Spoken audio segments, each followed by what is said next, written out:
स्कंद प्रथम अध्याय 12 सम्राट परीक्षित का जन्म श्लोक संख्या 1 अनुवाद एवं तात्पर्य कृष्ण कृपा मूर्ति श्री श्रीमद् अभय चरणामृत भक्तिवेदांत स्वामी प्रभुपाद द्वारा।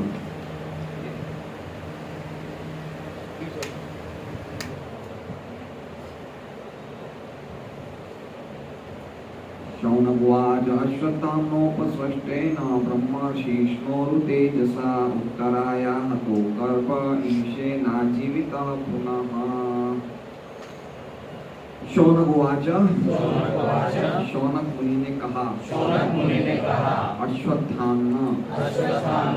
अश्वत्थामा द्रोण पुत्र के उपस्वष्टेन छोड़े जाने से ब्रह्मशीष्णा अजय अस्त्र ब्रह्मास्त्र गुरु तेजसा उच्च ताप से उत्तराया उत्तरा परीक्षित की माता का पतः नष्ट गर्भ ईशेन परमेश्वर द्वारा आजीवित जीवित कर दिया गया पुनः फिर से। अनुवाद। शौनक मुनि ने कहा, महाराज परीक्षित की माता उत्तरा का गर्भ अश्वत्थामा द्वारा छोड़े गए अत्यंत भयंकर तथा अजय ब्रह्मास्त्र द्वारा विनष्ट कर दिया गया, लेकिन परमेश्वर ने महाराज परीक्षित को बचा लिया। ओम अज्ञानतिमिरान्धस्य ज्ञानाञ्जनशलाकया चक्षुरुन्मीलितं येन तस्मै श्रीगुरुवे नमः। श्रेष्ठं मनोऽपि शचीपुत्रम् अत्र स्वरूपं रूपं तस्याः गुरुमाधुरीं दृष्ट्वातिं राधाकुण्डं गिरिवरमो राधिका माधवाशां प्राप्तो यस्य भक्तया श्रीगुरुं तं नतोऽस्मि। वंदेहं श्रीगुरोः श्रीपदकमलं श्रीगुरुं वैष्णवांश्च श्रीरूपं सगरजातं सैगन्धरघुनाथान्वितं तं सजीवं साद्वैतं सावधूतं परिजनसहितं कृष्णचैतन्यदेवं श्रीराधाकृष्णपादां सैगन्धललिता श्रीशाखान्वितांश्च गुरु वैष्णव भगवान के स्मरण हय विनाशन अनायास हय निजवांछित पूरं। हरे कृष्णा कृष्णा कृष्णा हरे हरे हरे राम राम राम हरे हरे हरे कृष्ण। तो आज से हमारा नया अध्याय शुरू हो रहा है, 12वां अध्याय, जिनका नाम है सम्राट परीक्षित का जन्म।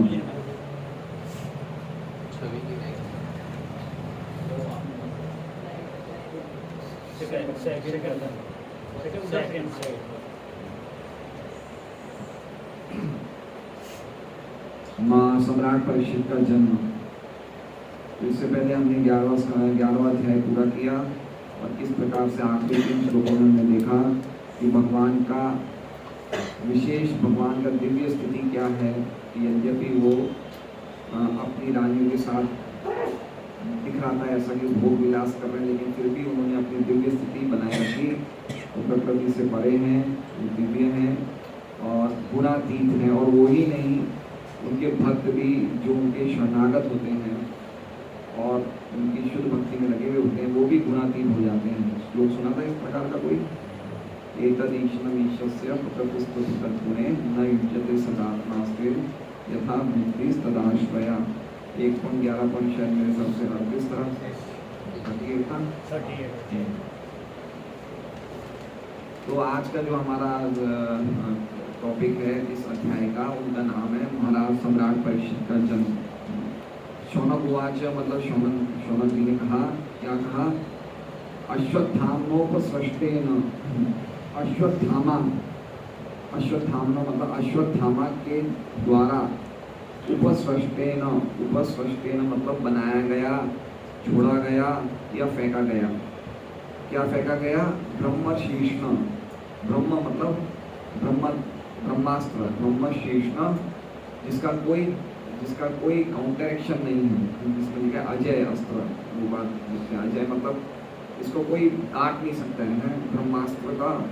उन्होंने छोड़ा, कैसे छोड़ा तो कह रहे हैं उरु तेजसा। वो जो ब्रह्मास्त्र था उसकी जो उरु मतलब बहुत अद्भुत, उसका जो तापमान था बहुत ज़्यादा था, मतलब सूर्य के तापमान से भी ज़्यादा तापमान था ब्रह्मास्त्र का, उरु तेजसा। उससे क्या हुआ, उत्तराया हतो गर्भ, उत्तरा माँ उत्तरा का, हतो मतलब नष्ट हुआ, क्या नष्ट हुआ, गर्भ। लेकिन फिर कह रहे हैं आजीवित पुनः, लेकिन फिर से जीवित कर दिया गया, एक बार नष्ट होने के बाद वापस जीवित कर दिया गया। किसके द्वारा, तो कह रहे हैं ईशेन, भगवान के द्वारा। और एक तरह एक अर्थ ये भी परम पूज्य राधा गोविंद महाराज बताते हैं कि ईशेने का एक अर्थ ये भी है कि ये चीज़ें संभव नहीं है, कोई व्यक्ति मर जाए उसको वापस जीवित कैसे कर दिया जाए, लेकिन चूंकि भगवान ईश है, परमेश्वर है, वो कुछ भी कर सकते हैं। तो ईशेने का अर्थ हो गया कि मृत्यु व्यक्ति को वापस जीवित कर दिया। जैसे हमने देखा भगवान श्री कृष्ण की कथाओं में कि उनके गुरु थे सांदीपनि मुनि, और उन्होंने सांदीपनि मुनि ने जब कहा कि मेरे मरे हुए पुत्र को वापस ले आइए, तो वो वापस ले आते हैं। तो भगवान कुछ भी कर सकते हैं, इसलिए कह रहे हैं ईशेन पुनर्जीवित। इसमें देख रहे हैं हम कि शौनक मुनि प्रश्न खाली शौनक मुनि नहीं पूछते हैं, जो 88,000 ऋषि हैं उनको कोई भी प्रश्न होते थे तो उन्होंने एक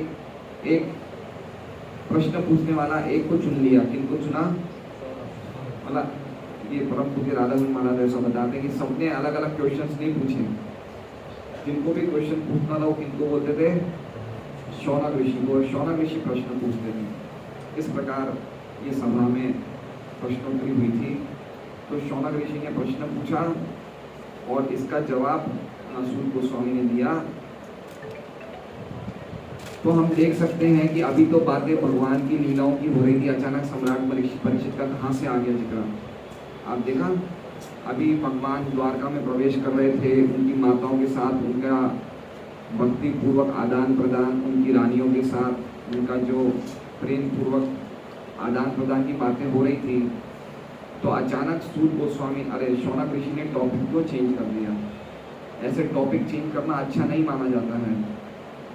जैसे मान लीजिए कि अभी मैं रंजीत से कुछ बातें कर रहा हूँ भक्ति की, और भक्ति की बातें करते करते अचानक ये बोलेगी प्रभु जी आप लोग घर में कितने लोग रहते हैं, तो मुझे अजीब सा लगेगा कि भाई इसने टॉपिक क्यों चेंज कर दिया, है ना। तो हम देख सकते हैं कि जब इतनी उच्च कथाएं चल रही थी भगवान की शुद्ध भक्ति की, भगवान की लीलाओं की, दिव्य लीलाओं की बात चल रही थी, भगवान का क्या कहते हैं प्रेम, बिल्कुल उच्चतर प्रेम की बात चल रही थी, तो फिर वापस ऐसा टॉपिक क्यों लाया गया कि परीक्षित महाराज के क्या हुआ। तो इससे कैसे समझना चाहिए, इससे ऐसे समझना चाहिए कि जो शुद्ध भक्त होते हैं उन्हें भगवान के सभी प्रकार के टॉपिक सुनने चाहिए, है ना। उनको ये नहीं समझना चाहिए कि मैं अब बिल्कुल हाईएस्ट टॉपिक सुनता हूँ तो मुझे अब लोअर टॉपिक से सुनने की जरूरत नहीं है। उनको समझना चाहिए कि भक्तों के जो विषय होते हैं वो भी भगवान के विषय के बराबर ही होते हैं। तो यहाँ पे कृष्ण के बारे में सुन रहे थे सभी ऋषि, लेकिन अब कृष्ण से कहाँ पे स्विच ओवर होना चाहते हैं, परीक्षित महाराज से। मतलब वो ये भी कृष्ण कथा ही है, भगवान के शुद्ध भक्तों के बारे में सुनना भी कृष्ण कथा है, उनमें कोई डिफरेंस नहीं है। अगर हम परीक्षित के बारे में सुन रहे हैं, श्रील प्रभुपाद के बारे में सुन रहे हैं, भक्ति सिद्धांत सरस्वती ठाकुर के बारे में सुन रहे हैं, हमारे पूर्ववर्ती आचार्य के बारे में सुन रहे हैं, या फिर हमारे वर्तमान में भी कोई शुद्ध भक्त के बारे में सुन रहे हैं जिसने अपना पूरा जीवन समर्पित कर दिया, कृष्ण कथा ही है वो। तो इसलिए परीक्षित महाराज के बारे में शौनक ऋषि सुनना चाहते हैं।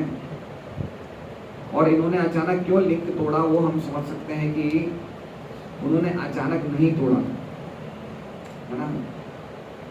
7वें अध्याय में ये बात हुई थी कि सूत गोस्वामी बताएंगे परीक्षित के बारे में, लेकिन उसके बाद 7वें अध्याय में देखा कि कैसे अश्वत्थामा ने ब्रह्मास्त्र छोड़ा और उसके बाद भगवान ने बचाया उत्तरा के गर्भ को, है ना। और उसके बाद कुंती महारानी, भगवान जाने लग गए तो कुंती महारानी ने प्रार्थनाएं करी, फिर भगवान रुक गए, फिर भगवान ने युधिष्ठिर को मुंह में डाल दिया जिससे कि वो भीष्म से संदेश सुने। फिर भीष्म ने अपने संदेश सुनाए और भीष्म का प्रयाण हुआ, उसके बाद भगवान फिर वापस हस्तिनापुर से जाने की तैयारी करने लग गए। तो ये सब टॉपिक्स बीच बीच में आ गए, ठीक है। अब हुआ ये कि एक एक कथा के अंदर एक एक कथाएं आ गई, ज्वाइंट हो गई। बात चल रही थी परीक्षित महाराज की, लेकिन बाद में बीच में ये सब चीज़ें जुड़ती गई। लेकिन सूत गोस्वामी इतने ज़्यादा बोलने में इतने ज़्यादा वो थे, मतलब जिसे कहते हैं ना एब्जॉर्ब मतलब बिल्कुल क्या बोलते हैं एब्जॉर्ब को, हैं मतलब बहुत ही ज़्यादा डूबे हुए थे, निमग्न थे। भगवान की कथाओं कहने में इतने निमग्न थे कि वो उन्होंने जहाँ से कुछ कनेक्शन पा रहे थे कथा का कह रहे थे, है ना। ये एक शुद्ध भक्त मतलब वो भगवान के बारे में बोलने से रुकता नहीं है, वो बोली जाते थे। फिर शौनक आदि ऋषियों को याद आया कि हम तो उस टॉपिक पे थे, तो लिंक टूटा नहीं है, ये लिंक चालू है। उनको याद आ रहे हम तो उस टॉपिक पे, तो इसलिए वापस सूत गोस्वामी को वो याद दिला रहे हैं कि आप परीक्षित के बारे में बताइए, हमने तो उनके बारे में चालू किया तो सुनना। तो इस प्रकार से लिंक है। और दूसरी बात इसमें ये है कि यहाँ पे लिखा है उत्तराया हतो गर्भ, कि अश्वत्थामा के ब्रह्मास्त्र ने उत्तरा का गर्भ नष्ट कर दिया। और जब हमने शुरू में पढ़ा था तब उसमें लिखा था कि भगवान ने उत्तरा के गर्भ में प्रवेश करके परीक्षित की रक्षा करी, ठीक है। तो वो वहाँ क्या लिखा था कि भगवान ने प्रवेश करके रक्षा करी, और यहाँ क्या लिखा है कि नष्ट कर दिया। तो इसका मतलब कैसे समझना चाहिए? इसका मतलब ये समझना चाहिए कि क्या वो मर गए थे परीक्षित महाराज, उन्हें पुनः जीवित किया, या फिर मरने से पहले ही उनकी सुरक्षा की? कैसे समझना चाहिए? उनका वार तो इतना शक्तिशाली था, वो ये समझा गया। हाँ, ये बोलने परम पूज्य राधामोहन महाराज कहते हैं कि बोलने की शैली होती है। जैसे बता रहे हैं कि कोई अगर मरीज, डॉक्टरों ने जवाब दे दिया कि अभी बच नहीं सकता है, इसको कोई नहीं बचा सकता, लेकिन वो मरणासन मरीज कैसे न कैसे बच जाए, तो ऐसे बोला जाता है ये तो मर ही गया था लेकिन बच गया। तो इसलिए इस तरह से कहा गया है ये तो मर ही गए थे। उत्तराया हतो गर्भ मतलब ये तो मारने की कोई कसर बची नहीं थी, लेकिन फिर भी भगवान की कृपा से बच गया। तो ऐसे समझना चाहिए, मरे नहीं थे वो। इसमें लिखा है उत्तराया हतो गर्भ, लेकिन कोई अश्वत्थामा ने कसर नहीं छोड़ी थी, लेकिन फिर भी कैसे न कैसे भगवान ने उन्हें बचा लिया। तो हम लोग ने इस प्रकार से इस श्लोक को समझ रहे हैं। और विश्वनाथ चौधरी ठाकुर कह रहे हैं ये 12वां अध्याय महाराज परीक्षित के दिव्य जन्म के बारे में चर्चा करते हैं, और उनके भविष्य में जीवन कैसा होगा ऐसा ब्राह्मणों से उनका भविष्य सुना, ये सब 12वें अध्याय में वर्णन है। किसी ने भी ऐसे भक्त राजा के बारे में नहीं सुना पहले, जिसने कृष्ण को अपने माँ के गर्भ में देखा, जिसने कृष्ण को अपने ऐसे राजा, इतने महान राजा ऐसे हुए नहीं जिन्होंने भगवान को अपने माँ के गर्भ में देखा। अब आगे बता रहे हैं कि सूत गोस्वामी ने वचन दिया था कि मैं परीक्षित के जन्म के बारे में बताऊंगा, लेकिन बाद में चर्चाएं साइड पे हो गई और सूत गोस्वामी परीक्षित महाराज की कैसे रक्षा हुई गर्भ में वो बताने लग गए, कुंती महारानी की प्रार्थनाएं बताने लग गए, भीष्म का प्रयाण बताने लग गए, और भगवान की हस्तिनापुर से प्रस्थान और द्वारका में प्रवेश बताने लग गए, और उनकी जो मधुर लीलाएं थी रानियों के साथ वो बताने लग गए। इसलिए शौनक की वापस इच्छा हुई कि मैं भगवान के बारे में, मैं परीक्षित महाराज के जन्म के बारे में सुनूं। इसलिए उन्होंने वापस ये प्रश्न शौनक मुनि ने किया। उपस्पष्टेन का अर्थ है फेंका गया। ये विश्वनाथ चौधरी ठाकुर की टीका तात्पर्य।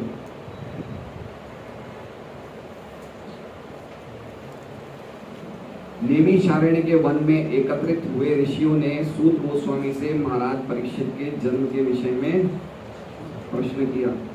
एक वो यहाँ पे वो भगवद गीता की थोड़ी जरा दीजिए ना, भगवद गीता में 4.34 खोल के दीजिए, 4.34। तात्पर्य, नैमिषारण्य के वन में एकत्रित हुए ऋषियों ने सूत गोस्वामी से महाराज परीक्षित के जन्म के विषय में प्रश्न किया, लेकिन इस वार्ता के बीच अन्य विषयों की चर्चा की गई, जैसे कि द्रोण पुत्र द्वारा छोड़े गए ब्रह्मास्त्र, अर्जुन द्वारा उसे दंड, रानी कुंती देवी की प्रार्थना, पांडवों द्वारा भीष्म देव के पास जाना, उनकी प्रार्थनाएं, तत्पश्चात द्वारका के लिए भगवान का प्रस्थान इत्यादि। फिर कृष्ण का द्वारका आना तथा 16,000 रानियों के साथ निवास करने इत्यादि की चर्चा की गई। सारे ऋषि मुनि इन विवरणों के सुनने में लीन थे। आप देख रहे हैं लीन का पता है कितना इंपॉर्टेंट है। लीन मतलब सूत गोस्वामी बोलने में लीन नहीं थे, ये भी सुनने में लीन थे, है ना। तो प्रभुपाद कहते हैं कि जब वक्ता पूरी तरह से गंभीर होता है कृष्ण कथा में और श्रोता बड़ा उत्सुक होता है कृष्ण कथा सुनने में, तो उन दोनों का जो होता है ना, क्या कहते हैं, उन दोनों के संपर्क से भगवान की जो कथाएं प्रकट होती है वो अत्यंत शक्तिशाली होती हैं और वो तुरंत हमारे हृदय में प्रभावित करती हैं। सताम प्रसंगाम मम वीर्य सम्मिलो भवन्ति हृत्कर्ण रसायना कथा तत्जोषणात् आश्व अभवर्ग वर्धमनि श्रद्धा रति भक्ति क्रमशः श्रद्धा रति भक्ति क्रमशः ऐसा कुछ है। तो हम देख सकते हैं कि इतने ज़्यादा एब्जॉर्ब थे कि उन्हें पता ही चला कहाँ से कहाँ टॉपिक चले गए, है ना। जैसे परीक्षित महाराज भी इतने ज़्यादा एब्जॉर्ब थे, कथा सुनने में इतने लीन थे कि वो 7 दिन तक उन्होंने कुछ खाया नहीं, कुछ पिया नहीं। अभी हमारे सुनने की ऐसी स्थिति नहीं है। तो हमें क्या सुनना चाहिए? कृष्ण कथा हमारे लिए, कृष्ण कथा क्या है? कृष्ण कथा वो है हमारे लिए जिससे कि हम वो सुने, जिससे कि हमारी भक्ति में कैसे बढ़ोतरी होए और कैसे हमारी भक्ति में जो रुकावटें आ रही हैं वो रुकावटें नहीं है। तो ऐसे हमें सुनना चाहिए, है ना।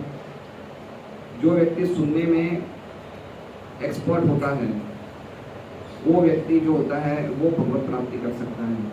अगर सुनने में एक्सपर्ट होता है, खाली एक चीज सुनने में, हम लोग सुनने में थोड़ा सा इसलिए ढीले हैं क्योंकि हमने अपनी अपनी सुविधाएं बना रखी हैं, है ना। जैसे अगर यहाँ पे क्लास होगी तो 60 लोग आएंगे और कल नानपुरा में रामदेव में महाराज की क्लास थी तो शायद 10-15 एक लोग आए, 45 लोग एब्सेंट थे। क्यों? क्योंकि हमारी सुविधा यहीं आने के लिए और दूर जाने के लिए नहीं है, ठीक है। एक शुद्ध भक्त आए हैं, प्रभुपाद जी के शिष्य आए हैं, हमें समझना चाहिए कि महाराज और आते हैं 7-6 महीने में एक बार आते हैं। हम लोग की क्या तुलना कर सकते हैं? हम अपनी तुलना महाराज से क्या कर सकते हैं? लोहा और सोने का फर्क है। हम लोग अपने लिए प्रिपेयर करते हैं क्लासेस और महाराज जो होता है स्पष्ट बोल तुरंत ही तैयार करके बोल देते हैं। वो अपने रियलाइजेशन के लेवल से बोल रहे हैं, हम खाली तोते की तरह बोल रहे हैं। तो कितना डिफरेंस है। तो ऐसे शुद्ध भक्तों के मुख से जब हम कृष्ण कथा सुनेंगे तो कितना प्रभाव पड़ेगा। लेकिन हम लोग के पास अपनी कंफर्ट जोन्स हैं, हम उन कंफर्ट जोन से बाहर नहीं निकलना चाहते हैं, है ना। प्रभुपाद जी के बारे में भक्तिसिद्धांत सरस्वती ठाकुर बोलते थे कि भक्तिसिद्धांत सरस्वती ठाकुर के ज्यादातर जो शिष्य थे वो सब सन्यासी थे। प्रभुपाद जी बोलते थे उनके गृहस्थ शिष्य भी थे लेकिन कम थे। तो भक्तिसिद्धांत सरस्वती ठाकुर दूसरे सन्यासी शिष्य को बोलते थे कि ये अभय चरण मुझे बहुत अच्छा लगता है। उन्होंने पूछा क्यों अच्छा लगता है? बोले इसे सुनना बहुत अच्छा लगता है, ये आगे बैठ के सुनता रहता है, तो इसमें बहुत अच्छी क्वालिटी सुनना है। और महाराज ने अभी 2 दिन पहले मैंने क्लास में सुना, महाराज ने कहा कि सुन के वो चीज़ को आत्मसात करना। जैसे प्रभुपाद जी ने सुना 1922 में अपने गुरु से कि तुम्हें पाश्चात्य देश में जाना चाहिए, तो प्रभुपाद जी ने वो चीज़ अंदर दबा दी, अंदर डाल दी, अंदर दिमाग में फिट कर दी। तुरंत तो वो नहीं जा पाए, वो जाए तो करीबन 40 साल के बाद गए, 40-44 साल के बाद गए, लेकिन उन्होंने इस चीज़ को दिमाग में फिट कर दी कि मेरे गुरु ने कहा है तो मुझे वो करना है। तो सबसे अच्छा है कि हम सुनना चाहिए हमें, लेकिन हमें वो चीज़ें सुननी चाहिए जिसमें हमारा हित है, और जो हमारी रुकावटें हैं वो दोनों चीज़ सुनना चाहिए, और फिर उसके ऊपर अमल करना चाहिए, है ना। बहुत लोग हम आते हैं, हरि नाम संकीर्तन में आए हैं, बहुत अच्छा है, हम करते हैं, साथ में प्रसाद लेते हैं, भागवतम क्लास में सब इनवाइटेड हैं, सब लोग आ सकते हैं। लेकिन अगर कोई इनिशिएटेड होना चाहता है या कोई शरणागत, तो वो उसको सीरियस बनना चाहिए, है ना। मना, कोई दरवाजे किसी के लिए मना नहीं है, सब आए, कथा सुने, कीर्तन करें, प्रसाद दें, लेकिन अगर किसी को सीरियस हो, अगर किसी को इनिशिएशन चाहिए, दीक्षा चाहिए, शरणागति चाहिए, तो उसे सीरियस होना चाहिए, प्रभुपाद जी बोलते हैं। और सीरियस किसमें होना चाहिए? सुनने में। ये अगर हमने ये सुना है तो हमें करना चाहिए। और इसमें लिखा है, मैं कल ये जप बुक पढ़ रहा था, इसमें भक्ति विनोद ठाकुर कहते हैं कि जब हम ढंग से सुनते नहीं हैं, ढंग से नहीं सुनना सभी अपराधों का जन्म है। सभी अपराध कहाँ से उत्पन्न होते हैं? जब हम ढंग से नहीं सुनते हैं, सभी अपराधों। फिर वो अपराध कैसे चलते हैं, महाराज आगे कह रहे हैं, भक्ति विनोद ठाकुर कह रहे हैं, जी गोस्वामी बता रहे हैं, वो अपराध से जो दुष्परिणाम होते हैं, क्या होते हैं? हम प्रॉपरली सुन नहीं रहे हैं, और अगर सुन रहे हैं तो उसको अमल नहीं कर रहे हैं, या फिर अमल करने में अगर हमें दिक्कत आती है तो हमें अपने गुरु से पूछना चाहिए कि मेरे में दिक्कत आ रही है। लेकिन अगर उसको सुनते सुनते अगर हम उसे डिसरिगार्ड कर रहे हैं, डिसरिगार्ड मतलब समझ रहे हैं, मतलब हमने सुनने को अनसुना कर दिया, ये तो बोलते रहते हैं, तो फिर वो क्या होता है, उससे दुष्परिणाम होते हैं, अपराध होते हैं, अपराधों का जन्म होता है, और अपराधों के जन्म से दुष्परिणाम होते हैं। कितना इम्पोर्टेंट है सुनना प्रॉपर। एक सुनने से 10वें नाम अपराध से सभी अपराधों का जन्म होता है। तो इसमें बता रहे हैं कि कौन से दुष्परिणाम होते हैं, और वो दुष्परिणाम कैसे हैं। हमारे हृदय में जब एक बार इस दुष्परिणाम आ जाते हैं तो वो हमें एक जन्म से दूसरे जन्म तक ले जाते हैं। हम जन्म जन्मांतर जा रहे हैं अलग अलग योनि में, लेकिन वो दुष्परिणाम जो है वो निकल नहीं रहे हैं। वो हमें कैरी फॉरवर्ड करना पड़ेगा, एक जन्म से दूसरे जन्म, एक जन्म से दूसरे जन्म। इसमें लिखा हुआ है कौन से दुष्परिणाम आते हैं जब हम प्रॉपरली नहीं सुनते हैं और उससे अपराध होते हैं। उससे क्या दुष्परिणाम आते हैं? तो पहला लिखा है धूर्तता। धूर्तता को मतलब हुआ कृष्ण को प्रसन्न करने की इच्छा ना रखकर किसी अन्य लाभ की प्राप्ति के लिए भक्ति करना। समझ रहे हैं? जैसे देखिए, अब इसमें क्या है, समझने जैसी बात है। हम ढंग से सुनेंगे नहीं,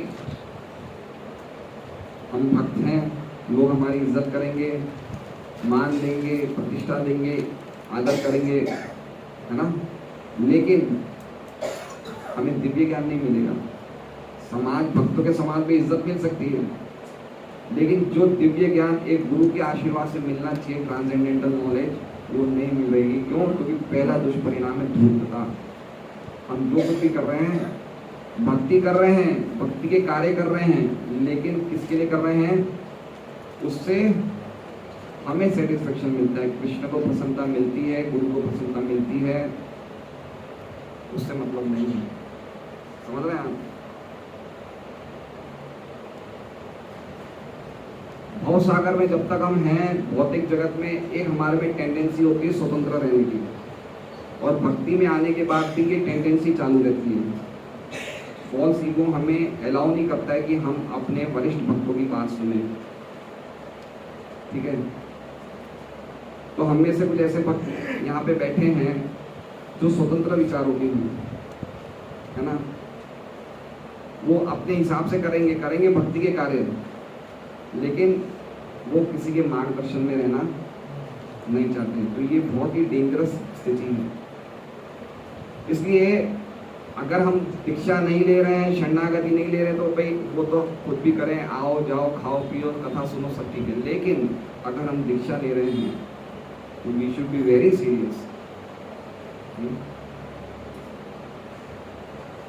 हम स्वतंत्र रहने की जो हमारी भावना है, ये हमारा नाश कर देगी। मैं नहीं बोल रहा हूँ मध्य लीला में चैतन्य चैतन्य में चैतन्य महाप्रभु एक जगह ऐसा कहते हैं, शायद श्रीवास ठाकुर को कहते हैं, किनको कहते हैं कि अगर हम स्वतंत्र बनना चाहेंगे भक्ति में तो हमारा नाश हो जाएगा, हमारा डिवोशनल जीवन जो है वो नष्ट हो जाएगा। तो हम देखते हैं भक्तों में कभी कभी ये भावना आ जाती है कि मैं भी इतने साल से भक्ति कर रहा हूँ, ये प्रभु जी मुझे क्या सिखाएंगे, मैं इनसे भी ऊंचे भक्तों के पास जाऊंगा, थोड़ा और अच्छी तरह सीखूंगा। और इसलिए एक हमारे में एक टेंडेंसी है कि हम डिसरिगार्ड करते हैं हमारे से ऊंचे भक्तों का, जो बहुत ही ज़्यादा डेंजरस है। अगर हमसे कुछ नहीं हो सके तो हमें मना करना चाहिए कि प्रभु जी हमसे नहीं हो सकता है, हमसे पूछना चाहिए कि हम यहाँ जाएं, हम जा सकते हैं, लेकिन बिना बताए बिना कुछ किए हम करते हैं, दैट इज़ वेरी डेंजरस। क्यों? क्योंकि उससे दूसरे भक्तों के जो बीच में तो उनका भी माहौल उनका भी खराब होता है, उनको भी लगता है कि हर एक व्यक्ति यहाँ पे स्वतंत्र है, कोई किसी के अंडर में नहीं रहना चाहता है ना। तो ये ढंग से नहीं सुनने के दुष्परिणाम हैं। जैसे मैं एक उदाहरण बताता हूँ, हमारे भक्तों में एक ऐसे भक्त भी हैं जिनको यहाँ पे एक भक्त का आना अच्छा नहीं लगता है, और उनका आना अच्छा नहीं लगता इसलिए वो नहीं आते हैं। समझ रहे हो आपको? तो ये सुनना हुआ है, क्या हुआ ये तो हमारी कंडीशन है। अगर वो नहीं आएगा तो मैं आऊँगा, ठीक है। तो हम हमारी हियरिंग कैसी है कि अनकंडीशनल नहीं है, ये कंडीशनल है। कोई स्थिति में ही हम सुनना पसंद करेंगे, अगर वो स्थिति हमारे लिए सही नहीं है तो हम नहीं आएंगे, हम सुनेंगे नहीं। तो ऐसे भक्त भी हैं, ऐसे भक्त भी कि अगर उन्हें हम थोड़ा डांट दें कि आपने ऐसा क्यों किया तो आना ही बंद कर देते हैं, ऐसे भक्त भी हैं।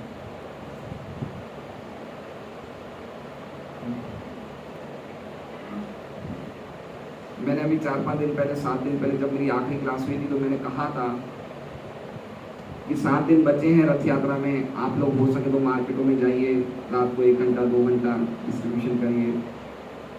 और हम में से कोई नहीं गया, लेकिन एक फ़ोन तो कर सकते थे, प्रभु जी मेरे समस्या में नहीं जा सकता हूँ। और जो इस क्लास में नहीं बैठती है, कड़ोदरा की माता जी, वो डेली जाती थी, उसने मेरा यूट्यूब पे लेक्चर सुना था, उसने बोला था प्रभु जी हमें जाने की इच्छा, आपने कहा है। तो वो 7 दिन लगातार उनके 2-3 माता जी का ग्रुप है, हो गए 7 दिन लगा खाली यूट्यूब पे सुनने से।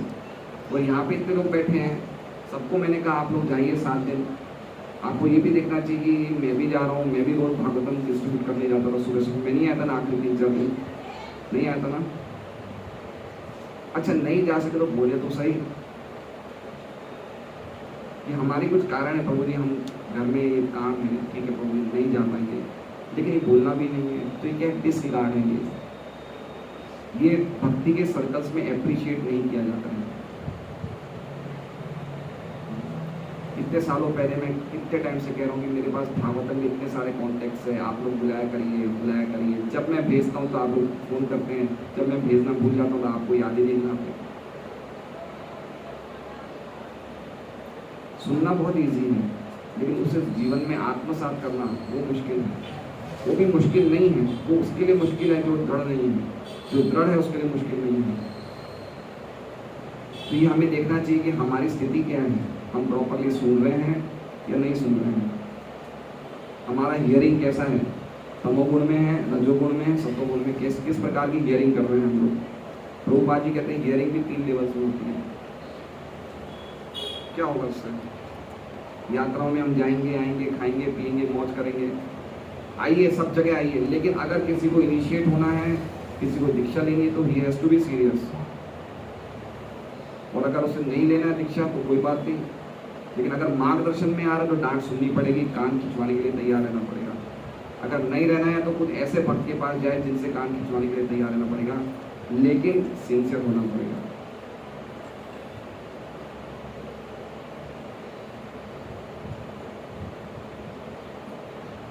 कोई भक्त ऐसे हैं जिन्होंने डिस्ट्रीब्यूशन में आना बंद कर दिया है, उन्होंने मुझे आज तक फ़ोन नहीं किया, प्रभु जी मैंने क्यों बंद कर दिया है, मेरे ये शरीर में समस्या है, शारीरिक समस्या, क्या प्रॉब्लम है, कभी फ़ोन नहीं किया। ये सुनना नहीं होता है। खाली भगवान की लीलाएं सुनने में अपने आप को मस्त समझते हैं कि हम तो भगवान की लीला सुनें, लेकिन हमारे जीवन में क्या है, क्या हमारे लिए, हमारे मन में। मैंने कितने भक्तों को कहा कि आप लोग रीडिंग की रिपोर्ट पढ़िए। मैंने एक भक्त को 15-20 दिन पहले ये भी बोला था कि बुक लेके आइए, आप यहाँ पे हम एंट्री करेंगे साधना, बोला था आप लोग के बीच में एक भक्त को मैंने, तो बुक आई अभी तक नहीं आई। मैंने लिखा था कि आप गूगल पे अपने डिटेल भेजिए, तो मैं खुद अपने वो नहीं चला रहा हूँ। हमारे ऊपर भी सव्यसाची प्रभु वो भी हमें कहते हैं आप डेली रीडिंग रिपोर्ट भेजिए, रीडिंग लिखिए, आप अपनी कितनी देर करिए। मैं जो सुनता हूँ मैं आपको बोलता हूँ, मैं अपना मन जैसा नहीं चला रहा हूँ। मुझे अच्छा नहीं लगता है कि आपके ऊपर शोषण करना। मैं तो ये चाहता हूँ कि हमारे भक्त कृष्ण भक्ति में प्रगति करें, सिंसियर बने। लेकिन अगर हमारे मन में सिंसियर बनने की भावना नहीं तो फिर दीक्षा क्यों लेती है हमने? और दीक्षा नहीं लेंगे, अगर दीक्षा ले रहे हैं तो हमें क्या ऊंची चीज मिल रही है वो सोचना चाहिए। हमें भगवान का दिव्य ज्ञान मिल रहा है, वो हमें मिल रहा है ना, उसके लिए कीमत चुकानी पड़ेगी। बहुत इजी है ये, इजी है, भक्ति का प्रोसेस बहुत इजी है, लेकिन हम हार्ड हैं, बस समस्या ये है। तो इसलिए ये बात मुझे बहुत अच्छी लगी कि जो ऋषि थे वो इतने लीन थे। लीन थे का अर्थ ये था कि उन लोगों ने सुनने का इतना इंटरेस्ट था, सुनना चाहते हैं, सुनना चाहते हैं। लेकिन हम लोग सुनना नहीं चाहते हैं वो चीज़ें जो हमारे लिए अच्छी नहीं हैं। हमारे हित में होगी लेकिन हमें अच्छी नहीं लगती है सुनने में। दो चीज़ों में डिफरेंस है। हमें जो पसंद है वो हमें सुनना है, हमारे हित में जो है वो हमें नहीं सुनना है ना। जो हमें अच्छा लगता है वो सुनाइए, हमारे हित में है वो हमें नहीं सुनना है। लेकिन साधु का कर्तव्य होता है कि उसे हृदय का ऑपरेशन करना पड़ता है ना। साधु मीठी मीठी बातें कब तक बोलेगा? उसे हार्ट के अंदर हृदय ग्रंथि को काटनी है। इसलिए हमें समझना चाहिए कि हम लोग यहाँ पे मौज मस्ती के लिए या घूमने फिरने के लिए नहीं आए हैं। हमारे ऊपर बहुत बड़ा सेवा का, प्रभुपाद जी के आप लेक्चर सुनिए, प्रभुपाद जी का मूवमेंट में बहुत बड़ा डिमांड है कि हमें कुछ सेवा समर्पित भावना होनी चाहिए। तो ये सब चर्चाएं ये इस बात पे है कि हमें कितना ध्यान से सुनना चाहिए, बिल्कुल ध्यान से सुनना चाहिए। क्या बोल रहे हैं महाराज का, कितना सुंदर प्रवचन था भागवतम पे, कितनी अच्छी बातें बताई महाराज ने। हमें ऐसे साधु संग का लाभ लेना चाहिए।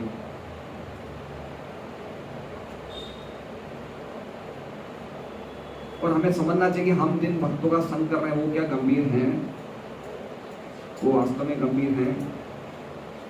हम लोग कितना टाइम खराब करते हैं। कल हमारे कुछ भक्त थे, प्रसाद पूरा हो गया वहाँ पे क्लास, उसके बाद सब पट्टी पे बैठे हुए थे, बातें कर रहे थे। क्यों हम फालतू में टाइम खराब कर रहे हैं? हमारे पास सुनने के लिए कितने सब्जेक्ट मैटर्स हैं, कितना सुन सकते हैं, बुक्स हैं, लेक्चर्स हैं, क्या क्या नहीं सुन सकते हैं। लेकिन हमारे पास, कल महाराज ने क्या कहा कि 24 घंटे भगवान की सेवा करो, उसके बाद जो समय बचे उसमें दूसरा कुछ करो। प्रभुपाद जी बोलते हैं दिन में कितनी देर सेवा करो? 24 घंटे, और उसके बाद अगर आपके पास समय बचे तो दूसरा कुछ करो। तो कितनी चीजें हमारे पास करने के लिए कृष्ण भक्ति में। तो मैं आज एक बहुत ही अच्छा आपको ये दीक्षा की आवश्यकता पे और दीक्षा की आवश्यकता के बाद शिष्य का क्या कर्तव्य होना चाहिए जिससे कि उसे प्रामाणिक गुरु के द्वारा शुद्ध भक्ति का आशीर्वाद मिले, उसका मैं एक लेक्चर है, उसकी मैं गीता जी में से एक उसका श्लोक कहूँगा जो बहुत ही वंडरफुल है। हो सके तो इसका तात्पर्य पूरा आप लर्न कर लीजिए। श्लोक लर्न करें या नहीं करें अलग बात है, इसका तात्पर्य लर्न कर लीजिए। समझ रहे हैं बात? और एक बार ये भी देखिए कि जिस दिन हम लोग ऑथोरिटी को मानना या अथॉरिटी की बातों को रिजेक्ट करना शुरू कर देंगे, उस दिन से हमारा पतन शुरू हो जाएगा और धीरे धीरे हम हर चीज को रिजेक्ट करना शुरू कर देंगे। मैं किसी का नाम नहीं बता रहा हूँ, लेकिन परम पूज्य गोपाल कृष्ण महाराज ने आज से कुछ सालों पहले स्पष्ट बोला था कि मुझे वो जगह बिल्कुल पसंद नहीं, वराछा वाली, वहाँ पे क्यों मंदिर बनाया जा रहा है। कि परम पूज्य गोपाल कृष्ण महाराज ने बात बोली। ठीक है, हमने बहुत बड़ी जगह ली, बड़ा मंदिर बनाया, लेकिन अथॉरिटी खुश नहीं है, उससे क्या होगा? हम किसको खुश कर रहे हैं? इसलिए बहुत गंभीर रहना चाहिए। अगर हम एक गड़बड़ करेंगे, हम अथॉरिटी को डिसरिगार्ड करेंगे, तो दिन पर दिन बिगड़ती जाएगी बातें। इसलिए सबसे अच्छा है कि हम उस अथॉरिटी के पास जाएं जिस पे हमारा श्रद्धा बैठती है, उसके पास जाएं। अगर हमें ऐसा लगता है कि मेरी बातों से हमारे में श्रद्धा नहीं बैठ रही है, तो हम ऐसी अथॉरिटी के पास जाएं जिनकी बातों से श्रद्धा बैठे, क्योंकि इंडिपेंडेंटली के लिए कोई जगह नहीं है, ना तो भौतिक जगत में, ना आध्यात्मिक जगत में। भौतिक जगत में भी आप लोग कहीं ना कहीं कार्य कर रहे हैं, नौकरी कर रहे हैं, सेठ को बिना बोले जाएंगे, अगर 2 दिन छुट्टी मारे तो बोलना पड़ेगा। आपके बैंक में है कोई सिस्टम बोलना पड़ता है? बोलना पड़ता है ना। तो जब भौतिक जगत में हमें किसी न किसी के अंडर में रहना पड़ता है, तो आध्यात्मिक जगत में क्या नहीं रहना चाहिए?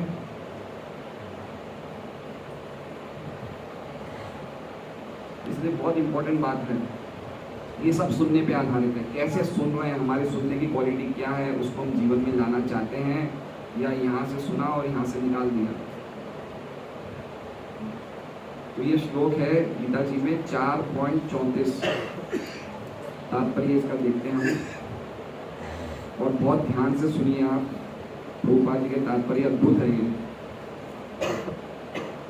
पहले हम श्लोक पढ़ लेते हैं। तद्विति प्रणिपातेन परिप्रश्नेन सेवया उपदिश्यन्ति ते ज्ञानम ज्ञानिनः तत्त्वदर्शिनः। ये श्लोक तो काफी लोगों को याद भी होगा, जिसमें प्रभुपाद जी बता रहे हैं, भगवान बता रहे हैं क्यों हमें प्रामाणिक गुरु के पास जाना चाहिए। तुम गुरु के पास, अनुवाद, तुम गुरु के पास जाकर सत्य को जानने का प्रयास करो, उनसे विनीत होकर जिज्ञासा करो और उनकी सेवा करो। 3 चीजें बताइए। क्या 3 चीजें बताइए? एक, प्रामाणिक गुरु के पास जाना, विनीत होकर जिज्ञासा करना और सेवा करना। ये जब 3 चीजों का कॉम्बिनेशन होगा तो हमारे जीवन में बदलाव आएगा। ठीक है, खाली दीक्षा लेने से या दीक्षा के यज्ञ में बैठने से दीक्षा नहीं हो जाती है। कौन समझिए बात को। हम में से काफी भक्तों की इनिशिएशन हो गई है, दीक्षा हो गई है, लेकिन अगर हमारे जीवन में 3 चीजों का कॉम्बिनेशन नहीं है तो दीक्षा नहीं हुई है। कौन सी 3 चीजें? गुरु के पास जाना, उनका विनीत भाव से जिज्ञासा करना, मतलब उनसे श्रवण करना और उनसे कुछ जिज्ञासा करना, और तीसरा उनकी सेवा करना। इससे क्या होगा? स्वरूप सिद्ध व्यक्ति तुम्हें ज्ञान प्रदान कर सकते हैं, क्योंकि उन्होंने सत्य का दर्शन किया है। तो क्यों जाना है हमें? हम क्यों नहीं यहाँ से ऐसे हम लोग भी भागवतम क्लास में आ रहे हैं, रथ यात्रा में हमने अटेंड किया, मंदिर में जा रहे हैं, तो क्यों जाना है? ये सब करने से हमें पुण्य खूब मिलेंगे, लेकिन जो ज्ञान प्रदान करते हैं एक स्वरूप से व्यक्ति, वो नहीं मिल पाएगा। और यही बात उस पर लागू होती है कि अगर हमने तथाकथित दीक्षा ले ली है, लेकिन अगर हम इस कॉम्बिनेशन को अपने जीवन में अमल नहीं ले रहे हैं, तो गुरु हमें हर प्रकार का आशीर्वाद देंगे, लेकिन दिव्य ज्ञान का आशीर्वाद नहीं देंगे। वो गुरु के हाथ में देना। ठीक है, अब देखिए तात्पर्य पढ़ते हैं हम। निसंदेह आत्म साक्षात्कार का मार्ग कठिन है, अतः भगवान का उपदेश है कि उन्हीं से प्रारंभ होने वाली परंपरा से प्रामाणिक गुरु की शरण ग्रहण की जाए। इस परंपरा के सिद्धांत का पालन किए बिना कोई प्रामाणिक गुरु नहीं बन सकता। भगवान आदि गुरु हैं, अतः गुरु परंपरा का ही व्यक्ति अपने शिष्य को भगवान का संदेश प्रदान कर सकता है। कोई अपनी निजी विधि का निर्माण करके स्वरूप सिद्ध नहीं बन सकता, जैसा कि आजकल के मूर्ख पाखंडी करने लगे हैं। निजी विधि मतलब हमने खुद ने अपना कोई सिस्टम बना लिया है ना। हम स्वतंत्र रहना चाहते हैं, हम अपने हिसाब से चलाना चाहते हैं, उस चीज की प्रभुपाद जी कह रहे हैं निजी विधि। भागवत 6.3.19 का कथा है, धर्मम तो साक्षात भगवत प्रणीतम। धर्म पद का निर्माण स्वयं भगवान ने किया है, अतः मनोधर्म या शुष्क तर्क से सही पद प्राप्त नहीं हो सकता। मनोधर्म मतलब समझ रहे हैं? मेंटल स्पेकुलेशन, है ना। तो मेंटल स्पेकुलेशन मतलब हमें ऑथोरिटी जो हमें कुछ बोल रही है उस पर विश्वास, हम अपनी बुद्धि से बातों को समझना चाहते हैं। ठीक है, हम सोचते हैं कि मैं ज़्यादा अच्छी तरह सोच सकता हूँ, मेरा दिमाग ज़्यादा चलता है। मेंटल स्पेकुलेशन, स्पेकुलेशन मतलब जुआ, मेंटल मतलब मानसिक जुआ खेलते हैं, मेरे हिसाब से तो ये सही होगा। ठीक है, समझ रहे हैं बात को? इसलिए अच्छा है हमारा दिमाग नहीं लगाए उन बातों में जहाँ पे हम नहीं प्रवेश कर सकते हैं। अच्छा है कि हम अथॉरिटी से सुने, उसके हिसाब से चलें।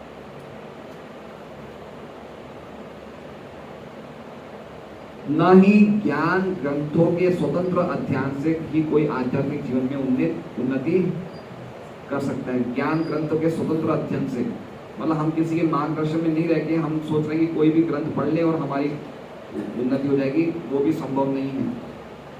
ज्ञान प्राप्ति के लिए उसे प्रामाणिक गुरु की शरण में जाना चाहिए। अब ध्यान से सुनिए जो प्रभुपाद जी लिख रहे हैं। ज्ञान प्राप्ति के लिए उसे प्रामाणिक गुरु की शरण में जाना ही होगा।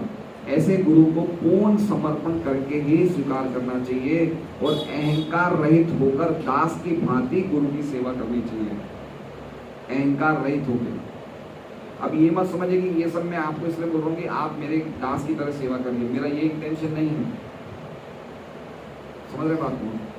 लेकिन हमें समझना चाहिए कि जब हम गुरु से दीक्षा लेते तो हमारी ये मेंटेलिटी क्लियर होनी चाहिए, हमारी कॉन्शियसनेस बिल्कुल क्लियर होनी चाहिए कि हमें क्या स्थिति पे, हम किस स्थिति में हैं और हमें किस स्थिति को प्राप्त करना है। हमारी कॉन्शियसनेस कैसी होनी चाहिए।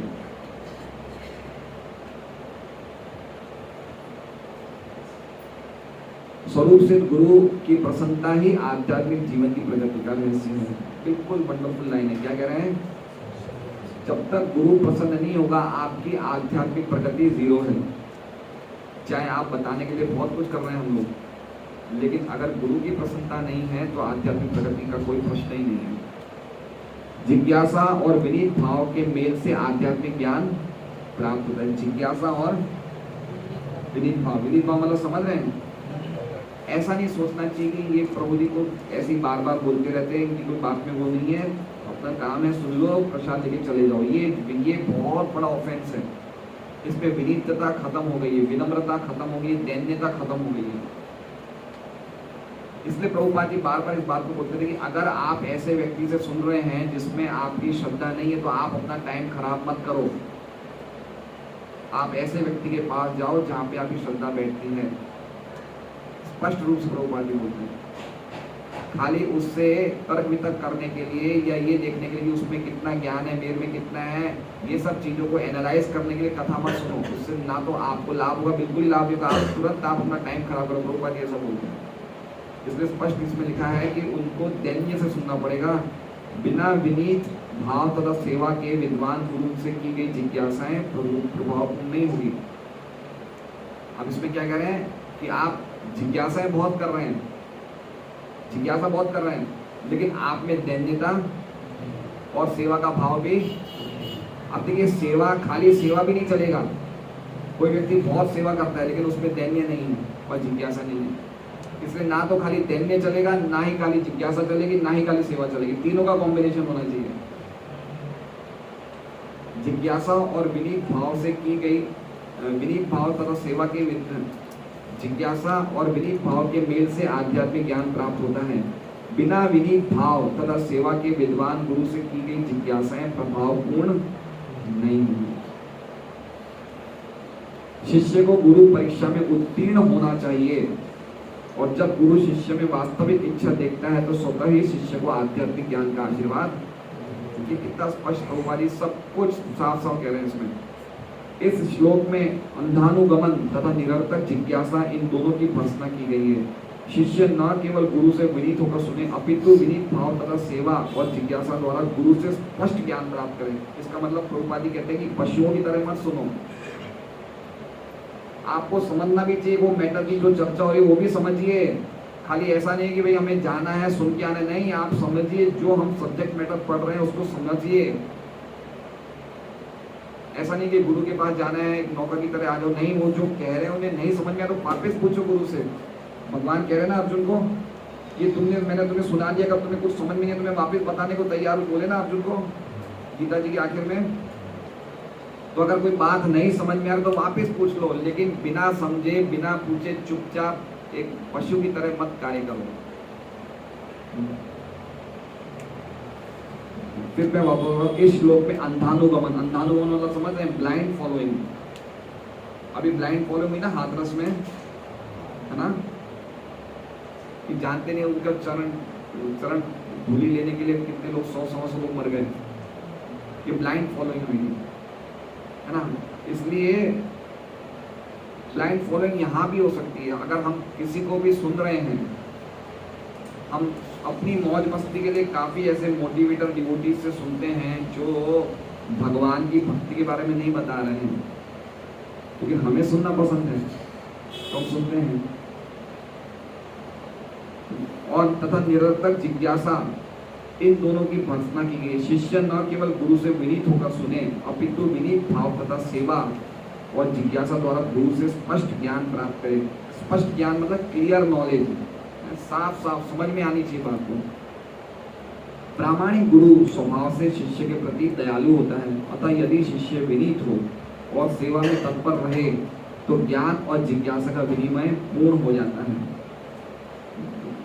शिष्य विनीत हो मतलब दैन्य उसमें होना चाहिए, सेवा में लगना चाहिए, तो ज्ञान और जिज्ञासा का जो आपस में एक्सचेंज होता है वो कंप्लीटली सिद्ध हो जाता है। उससे हमें फल मिलता है दिव्य ज्ञान का और शुद्ध भक्ति का आशीर्वाद मिलता है। तो ये बहुत ही अच्छा श्लोक था। तो हमारा पॉइंट ये था इस तात्पर्य में ये वाला कि सुनने में लीन होने का अर्थ क्या है, कि ऐसा नहीं कि अभी हमारी स्थिति नहीं तो हम ऐसे टॉपिक सुने 3 घंटे तक जो हम समझ नहीं पा रहे हैं, लेकिन हमें वो चीज़ें सुननी चाहिए जो चीज़ें हमारे सुनने में जहर लगती है। जहर मतलब समझ रहे हैं, जहर मतलब जो हमें सुनना अच्छा नहीं लगता है वो भी सुनना चाहिए। भक्ति सिद्धांत सरस्वती ठाकुर क्या कहते हैं कि जो हमारी आलोचना करते हैं वो हमारे सबसे अच्छे मित्र हैं।